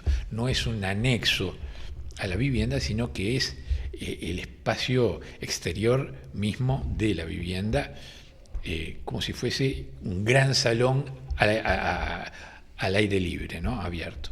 La vivienda tiene 2 cualidades muy singulares. En estas imágenes que estamos viendo, en blanco y negro están. En blanco y negro, son distintos rincones. Es muy difícil, diría que es imposible fotografiar el jardín entero. Exacto. Porque está lleno de recovecos, y entonces lo que se muestra son pedacitos de rincones donde cada piedra, cada estela, cada fuente, cada bajorrelieve aparecen aquí y allá rodeados de vegetales específicamente pensados para cada rincón y generar sensaciones especiales, distintas. Bueno, dos cualidades de esta vivienda: el tratamiento de la vegetación como un recurso arquitectónico vital, con especies pensadas para el clima templado, pensadas para dar forma, lugar y escala al espacio exterior. Y la otra cualidad, el tratamiento del espacio, vegetación incluida, pensado para dar marco arquitectónico a las múltiples obras plásticas incorporadas en rincones, posiciones y recorridos, también proyectadas para su contemplación y convivencia. Bien, el conjunto crea situaciones únicas de intimidad e introspección, con el clima exacto donde desenvolver la actividad humana. Todo configurado bajo un gran espacio abierto unitario, desarrollado como envolvente viva de la vivienda, generando relaciones entre los ambientes e intimidad en relación al espacio urbano. Pues todo esto está como atrás de un gran muro donde no se ve nada para adentro, o sea, asoman los gomeros y no sé, los grandes árboles por arriba de ese muro, pero no se sabe nada de lo que pasa adentro, y además es una calle muy tranquila, esas calles viejas de adoquines que quedan pocas por pocitos. Bueno, entonces genera como esa atmósfera. Bueno, y vamos a ver un segundo ejemplo, la segunda vivienda, que es la vivienda de temporada de Rafael Lorente Escudero, que es, antes que es una breve introducción a la obra de Lorente Escudero como arquitecto en un marco más general. Él se inicia profesionalmente en ANCAP y asume el cargo de jefe de la División de Arquitectura del Departamento Técnico de ANCAP en 1934. Y allí, durante 40 años, deja una vasta y excepcional labor arquitectónica de predominio racionalista. Conjuntos industriales de La Teja, el edificio administrativo central en Avenida Graciada, un gran edificio, y las estaciones de ANCAP de 18 y Fernández Crespo, que hoy está medio modificada, pero una estación preciosa, racionalista, con una especie de viseras de hormigón muy características. La estación de Avenida Arocena y Gabriel Otero en Carrasco, precioso. Para mí es, más allá de la estación en sí, que es como una casa con madera, unas vigas fenomenales de madera, pilares redondos de ladrillo en un gran alero, piedra, la jardinería perfectamente integrada. Es como es una casa preciosa de Carrasco, o sea, no parece una estación de nafta, lo cual es una virtud enorme para un programa que tiene sus cualidades, sus características, que a veces cuesta sacarlo de esa función que debe tener, ¿no? Bien, y la estación de ANCAP de Punta del Este en Cantegril y Gorlero, que es un poco más grande. Para mí no es tan linda como la de Carrasco, pero muy en el estilo, muy parecida. Bueno, y ahora sí, sobre la vivienda de Rafael Lorente en Bellavista, es una vivienda de temporada, es donde aparece un aporte, son 3 imágenes, en blanco y negro, donde aparece un aporte conceptual propio, reivindicando la arquitectura popular, muros de ladrillo de campo, techo a 2 aguas con estructura de eucaliptus redondo, sin mucho tratamiento, y cubierta de quincha. O sea, es una arquitectura formalmente muy sencilla, de formas simples, poniendo el acento en la espacialidad interior. Tiene doble altura, bastante amplia y en consonancia con la naturaleza. Una espacialidad que promueve una rica vida de relación y un espacio intermedio a modo de porche protegido, calificando la relación con el espacio exterior. Tiene como una saliente ese techo hacia el exterior que avanza sobre el jardín, entonces se genera como ese espacio intermedio entre interior y exterior cubierto, que lo acerca más hacia el entorno exterior. Bueno, y el interior es enriquecido con la incorporación de murales de Fonseca y Mato. Alguna de las imágenes llega a captar alguna de esas piezas, y elementos escultóricos que se integran en el exterior. La foto de abajo es muy clara, también lleno de contenido y vida. Y vamos a pasar al último ejemplo, que es la vivienda de Paisé, la vivienda propia del arquitecto en Carrasco, que... En blanco y negro también. Son... ¿O no? Primero vamos a ver fotos a color. Ajá. Son 2 juegos de fotos. Bien. Primero empezamos con las de color, donde se ven distintas aproximaciones a la vivienda. Arriba a la derecha, unas vistas más bien exteriores de la volumetría de la casa. Arriba a la izquierda se ve como un espacio cubierto exterior, sí, con un álamo en el medio de ese espacio cubierto que sale por un hueco en ese techo, que en realidad es una azotea jardín, y abajo de ese techo, que está como a 5 metros de altura, se ve un gran mural de 4 metros por 4 metros de Alpuy, que es como el remate visual de toda esa parte de ese espacio intermedio. Después abajo a la izquierda, pequeños detalles de fuentes y de rincones dentro de ese jardín cubierto, y un tótem abajo a la derecha, hecho por ladrillo por el propio Paisé, hacia la parte de atrás, sí, que también es como un remate visual. Atrás de una gran cristalera desde el comedor se ve ese elemento atrás. Y después, en el segundo juego de imágenes, vemos ya fotos blanco y negro, unas fotos preciosas tomadas por el mejor fotógrafo de arquitectura de aquella época, que se llamaba Julius Schulman, que vino de Estados Unidos en una visita y sacó una serie de fotos de esta vivienda en particular, excepcionales fotos, que además es difícil de fotografiar, mostrando la amplitud de relaciones espaciales que tiene esta vivienda, donde se muestra, por ejemplo, arriba a la derecha, la relación está tomada desde adentro de la sala y tiene sobre un lateral todo una ventana, un ventanal que se corre todo y se mete dentro del muro, y una puerta que se abre, y queda el vértice del espacio totalmente abierto hacia el jardín, que en realidad no es directamente el jardín, sino es hacia el espacio intermedio, claro, porque hay toda una cubierta a doble altura que cubre parte de ese jardín. Entonces se pasa como un espacio intermedio antes de llegar al espacio netamente exterior. Y ese espacio intermedio se ve en las otras 3 imágenes, que se muestra desde distintos ángulos ese espacio cubierto y abierto, con una especie de parasol móvil que se ve abajo, en las 2 fotos de abajo, donde regula la absorción solar según las horas del día.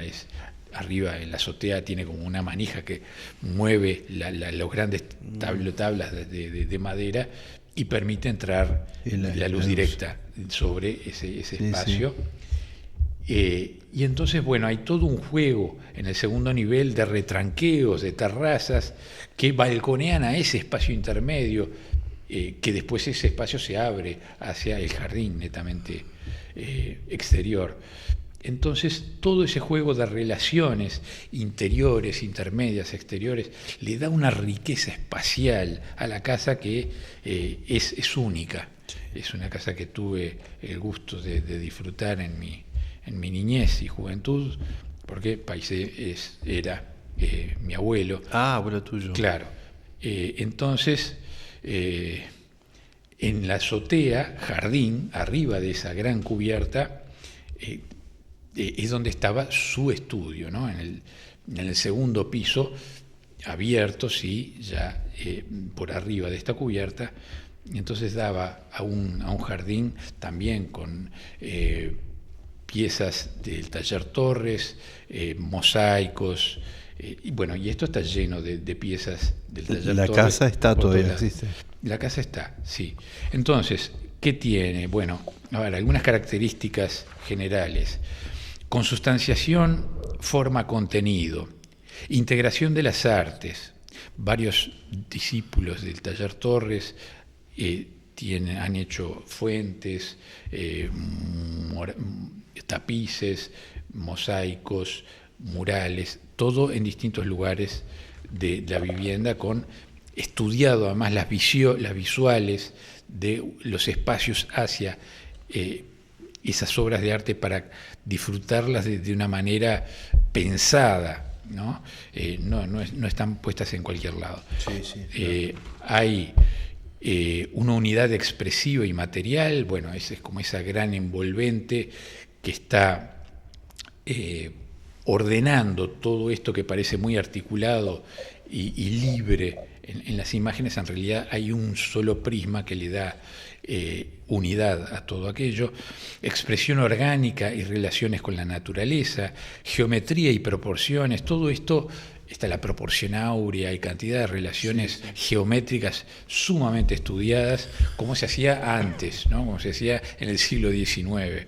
Exacto. Pero, claro, la matemática era parte de la cosa. Entonces, integración espacial con espacios intermedios, resolución estructural, acondicionamientos, azotea, jardín, en fin, todas estas eran características. Falta poquito. Características propias de esta vivienda, que fue muy singular y muy importante como referente dentro de la arquitectura doméstica local. La misión que se propone en estos tres arquitectos, Le Borgne, Lorente y Paisé, de los que hemos visto ejemplos, que fueron los seguidores más próximos directamente con Joaquín Torres García y luego con sus alumnos, y que tomaron y que fue donde se hizo la integración directamente con ellos, incluso con los hijos de Torres García, que también, Horacio y Augusto, también fueron parte de todo esto. La misión que proponen estos arquitectos es forjar la gestación de una arquitectura uruguaya, promover la relación con el arte constructivo, produciendo una integración de las artes plásticas a la arquitectura con un ideal humanista como brújula y una responsabilidad espiritual e intelectual en sus contenidos. Y siempre buscando una expresión honesta, producto de la tierra que la impulsa. Y el taller Torres García se convierte también en primer eslabón de una cadena de transmisión de conocimientos y experiencias propias al arte y la arquitectura en el Uruguay. O sea, no solo estos tres arquitectos promovieron toda esta movida de integración, sino que desde el taller Torres García también, por su parte docente y sus alumnos que fueron muy proactivos en todo esto, también como divulgador y emisor de la teoría y de la práctica constructiva de Torres García. Un impulso humano y material que, en los aspectos mencionados, no ha sido igualado hasta el día de hoy. De hecho, ni siquiera ha habido un solo intento de algo semejante, y en parte la explicación de esto es porque hoy, en un mundo tan fragmentado y tan individualista, dentro del arte y dentro de todas las concepciones, cada uno quiere hacer algo diferente, ¿no? En vez de integrar, es más bien hacia el otro lado. Entonces cuesta muchísimo pensar en la posibilidad de que se vuelva a dar el tránsito por un camino como el que se dio con el taller Torres en la integración de las artes. Pero bueno, nunca se sabe. Nunca se sabe, exacto. Pero bueno, fue como el último gran intento de forjar una arquitectura uruguaya con identidad propia. Bien, muy bien, muy bien. Nosotros estamos en tiempo a hacer un pequeño corte. Bueno, te agradecemos mucho, Jorge, todo este aporte. ¿Queda una tercera entrega de esto o no? No, pudimos meterlo todo bien. un poco con calzador, pero conceptualmente creo que pudimos redondear Perfecto. bastante bien este tema. ¿Alguna idea de lo que vamos a tratar la próxima? ¿No? Sí, por supuesto. La próxima vamos a hacer, desde que empezamos todo este ciclo, ya por octubre, más o menos, septiembre-octubre del año pasado, siempre hablando con el arte como base de todos estos temas, ¿no? Vinculado con la arquitectura, sí, pero siempre era el propósito del arte, ese era como el gran titular, sí. ¿no? Entonces derivábamos hacia, yo qué sé, la seducción, la ética, la filosofía, todo, la historia, el poder. Hemos visto una cantidad de temas. Bueno, vamos a cerrar en la próxima todo este ciclo del arte, mostrando un poquito de cada tema para poder hacer una lectura integral y después vemos cómo seguimos, pero va a ser más bien por el lado de la otra disciplina, mi otra disciplina, la arquitectura. Que es la arquitectura. Bien, muy bien, perfecto. Bueno, nosotros entonces vamos a una pausa despidiendo a Jorge Aramendía Paisé y ya volvemos con más La Noche del Búho. La Noche del Búho. Muy bien, amigos, último bloque de La Noche del Búho. Tuvimos un programa espectacular y cerramos el programa con Jorge. Tuvimos también al doctor Jaime Rosquiera abriendo el programa, hablando de temas siempre interesantes sobre salud sexual. Estuvimos musicalizando con Leonel y con Fernando partes del libro Vaivén, la ley de Girasol y Por los tiempos de José Mujica. Muy bien, vamos a recomendar, siempre recomendamos que si usted tiene que hacer alguna medalla, alguna plaqueta, algún premio de su empresa, consulte con Támaro. Támaro está en la calle Juncal 1429 y trabaja en este tema desde 1888. Diseña y fabrica medallas, insignias, plaquetas, premiaciones, trofeos en la calle Juncal 1429 y el teléfono es 2915. Bien, también tenemos a la Escuela Mapá, ¿verdad, Beatriz? Así es. En la calle Colonia 2268, esquina Acevedo Díaz, que hace más de 100 cursos y carreras cortas en 52 años que tiene de actividad. Ahí puede consultar al teléfono 2409 1515 o al 091 49 15 15 o entrar a la web www.escuelamapá.edu.uy. Perfecto. Y nuestro amigo Dúo, si necesita alguna pintura, ¿a qué barraca Nuestro amigo va? el Búho se va para Dúo. Bien. ¿Y dónde queda? Dúo. Barraca y Pinturería Dúo queda ahí en la calle José Valles y Ordóñez, ex propios, esquina Comodoro Cue.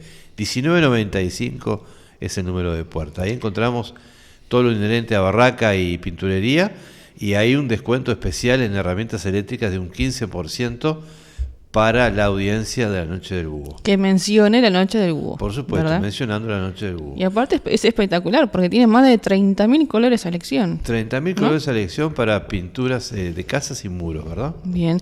Así que Barraca Dúo, Barraca, Ferretería y Pinturería. Te podés comunicar al 24 84 69 64 o por WhatsApp al 0925 36 89 89. Mire que es fácil de recordar, ¿no? Facilísimo. Perfecto, así que nuestro amigo el Dúo va a Barraca Dúo. Exactamente. Bien. Bueno, ¿y si digo el celeste que nos une?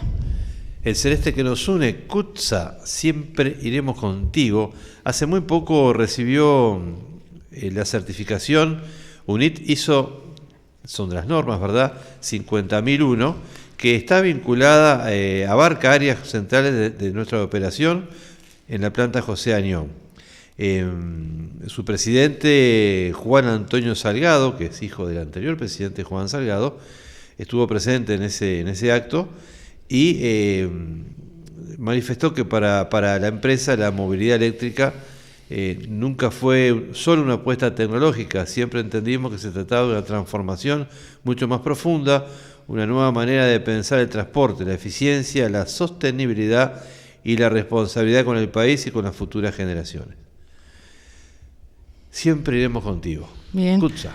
Sí, y aparte recordar que tiene su bus turístico Sí, que exactamente. está recorriendo la ciudad, y si quieren tener más información sobre recorridos, horarios y costos, lo pueden hacer a través de su página web busturisticomontevideo.com. Perfecto. Y si se quieren comunicar con CUTSA, lo pueden hacer a través del teléfono 19-333. Bien, y si necesito hacer un regalo en una artesanía en madera, ¿a dónde me puedo dirigir? Pequeños Gigantes, ahí puede pedir desde una simple matera, un simple portarretratos o estanterías, mesas, sillas, cunas, colechos. Todo lo que se le ocurra de madera puede llamar a Pequeños Gigantes. ¿A qué teléfono? Al 092-368-213. Reitero, 092-368-213. Y lo pueden encontrar en Instagram por Pequeños Gigantes. Y se comunican con Marcelo. Muy bien. Y si necesito una solución desinfectante que no contamine. Arazul. Bien. Arazul fabrica, importa, exporta y distribuye materias primas para la industria en general. Te puedes comunicar al 2222-3910 o comunicarte por correo electrónico a arazul@arazul.com. Perfecto. Bueno, ahora sí vamos a pasar a la cartelera de eventos y vamos a empezar con, el 23 de agosto, ¿no? Es dentro de 2 días nada más. Con los iracundos, que hoy los iracundos también se estuvo presentando más temprano en Minas, allí en el Teatro La Valleja, y el 23 de agosto van a estar presentes en Colonia, más precisamente en el Bastión del Carmen, a las 19 horas, y por supuesto las entradas por Red Tickets. Así que también bien para esta época que se viene la nostalgia, ¿no? Sí, dentro de muy poquitos días vamos a estar nostalgiando. Y se dice también que ya no es el día de la noche de la nostalgia, sino el mes de la nostalgia, sí. ¿No? Agosto, mes de la nostalgia. Sí. Bien, también el 23 de agosto, Carla Ibáñez va a estar presentando Piazzolla y Ferrer, Ecos de Tango, un espectáculo que recorre la obra de 2 de las figuras más revolucionarias de la historia del tango, Astor Piazzolla y Horacio Ferrer, con una apuesta intimista y una interpretación profundamente teatral. La propuesta combina música, poesía y emoción para redescubrir un repertorio que transformó para siempre la identidad del género. Reitero, 23 de agosto, domingo 23 de agosto, Sala Camacuá, en Camacuá 575, y las entradas por Red Tickets. Muy bien. Bien, pasamos ya a lo que va a ser la noche de la nostalgia, se llama así, Fiesta del 24, se llama así. Van a estar presentes Vilma Palma y Vampiros. Vilma, sí, también legendarios. Sí, exacto. Y también va a estar presente DJ Sanata, que es el uruguayo, ¿no? El personaje uruguayo, haciendo sus toques, digámoslo así. Van a estar en el centro de eventos del Parque de Innovación del Latu, en Avenida Doctora María Luisa Saldún de Rodríguez. Así que y las entradas por Red Tickets también lo pueden buscar por allí más información. Pasamos a septiembre, porque en el Teatro de Verano Ramón Collazo van a estar presentes festejando sus 25 años Bandana. Esto es el 19 de septiembre, 21 horas. También para disfrutar todos sus temas, ¿no? Era un grupo de 5 integrantes, ahora actualmente son 4. Son 4. Y no se pudieron presentar por un tema climático, creo. Exactamente. Sí. Exactamente. Fue una reprogramación. Exacto. Muy bien. Pasamos a octubre, porque en el Sodre, en el Auditorio Nacional de Adela Reta, más precisamente en la sala Eduardo Fabini, va a estar presente el 1 de octubre Jorge Nasser, que va a estar celebrando sus 40 años de canciones. Sí. Más que un show aniversario, un encuentro para vibrar con el artista, con el músico, con el poeta, con el innovador en el rock y en el folclore, para palpitar al padre, al hijo, al ser humano, guiados por las canciones, esas que lo marcaron y nos marcan a lo largo de su extensa trayectoria, con la emoción a flor de piel. Sí, no, iba a ser muy emotivo porque es como un homenaje a su hijo recientemente fallecido. Exacto. Seguimos en octubre, porque el 9 de octubre van a estar presentes en el sala auditorio de la Batalla de las Piedras, allí en Canelones, Eduardo Fernández y Numa Moraes, haciendo lugares y tiempos. O sea, ya lo hicieron anteriormente, bueno, ahora lo siguen haciendo en otros lugares de nuestro país. En Solís hace poco. Exacto. Van a estar el 9 de octubre, 20 horas, como ya dije, sala auditorio Batalla de las Piedras. Y las entradas por Ticantel. Bueno, y eso es todo por ahora, por la parte de la cartelera de eventos. Hay muchos más, pero bueno, vamos a seguir compartiéndolo más adelante. Más adelante, ahí está, más cerca de la fecha. Eso. Muy bien, bueno, nos tenemos que ir. Nos tenemos que ir y bueno, como ya bien dijimos en varios eventos que compartimos, se viene la noche de la nostalgia y quiero saber qué nostalgia tienen ustedes en temas musicales. Por ejemplo, Jorge.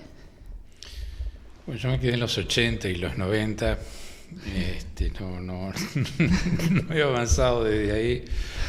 U2, Creedence, Pink Floyd, Rolling Stones, Talking Heads, Freddie Mercury en aquella época, ¿no? Sí, muy sí, bien, perfecto. Exacto. Ya había pasado ABBA, porque ABBA de los 70. Un poquito antes, sí. Los Bee Gees también. Uh-huh. Sí, pero igual sonaban esas músicas. Y los Beatles siempre sonaron, ¿no? Los Beatles siempre presentes. Siempre presentes. En todas las décadas aparece el tema de los Beatles. Sí, sí, está bien. Sí. Y hay música nacional también, por supuesto, ¿no? Uh-huh. De los 80. Fue el regreso de los solimareños, el regreso del canto popular. Cita Rosa, uh-huh. Claro. Exacto. Sí. Y son de poner música así en este mes, por ejemplo, o más precisamente el 24, así de escuchar música de antes. Escuchamos siempre, no? Yo escucho siempre. Siempre que puedo. Bien. Prácticamente no. Sí. Bien. Está bien, perfecto. Bueno, todas aquellas personas que sí, bueno, que salen y que van a disfrutar de ese momento, que lo hagan, siempre decimos con precaución, ¿no? Si toman, no manejen, o que seleccionen a una persona para conducir y que esa persona no tome, ¿no? Que tome solo el volante. Exacto. Así que bueno, que puedan disfrutar de una noche tranquila y bueno, disfrutable. Sí, hay mucha vigilancia, ¿no? Siempre, nunca hubo... Esa noche no hubo grandes accidentes. Hay más el resto del año que esa noche. Sí, exacto. Sí. Bueno, ahora sí, nos vamos. Vamos. Vamos a saludar a Laura, Ajá. a la familia general, a Patricia Cayón y su tía Shelly Estela y su prima Isabel. Bueno, ¿a quién más? A Nacho Suárez. A todos los seguidores de 970 Universal que siguen el programa, Bien. porque lo compartimos también los domingos de noche, en la noche del búho, que sale a 0 horas por 970 Universal. Y a Miriam Puigros. A Miriam Puigros, toda la gente que nos sigue por YouTube, por Facebook, Bien. por Internet, y los que nos siguen por la vieja espica, como es el doctor Panario, que a veces no sintoniza bien porque claro, no llega la señal, pero pone Internet y ahí llega. Exacto. Nos vamos. Bueno, gracias Jorge nuevamente, gracias Beatriz, gracias a todos ustedes por estarnos. Nos encontramos aquí en el Museo Támaro el próximo viernes para ver y escuchar La Noche del Búho. Chau. Si querés capacitarte en bienestar y terapias corporales, 2026 es el año para impulsar tu camino profesional de forma independiente. Elegí masaje integral y auxiliar en kinesiología, auriculoterapia integral, digitopuntura, drenaje linfático, reflexología, masaje estético y técnicas de spa, aprendizaje práctico y presencial, pensado para vos. Inscríbete hoy. Consulta a la web o llama 2409-1515 o por WhatsApp 091 49 15 15 de Mapatres Cruces. Caminos del Agua, deportes y recreación.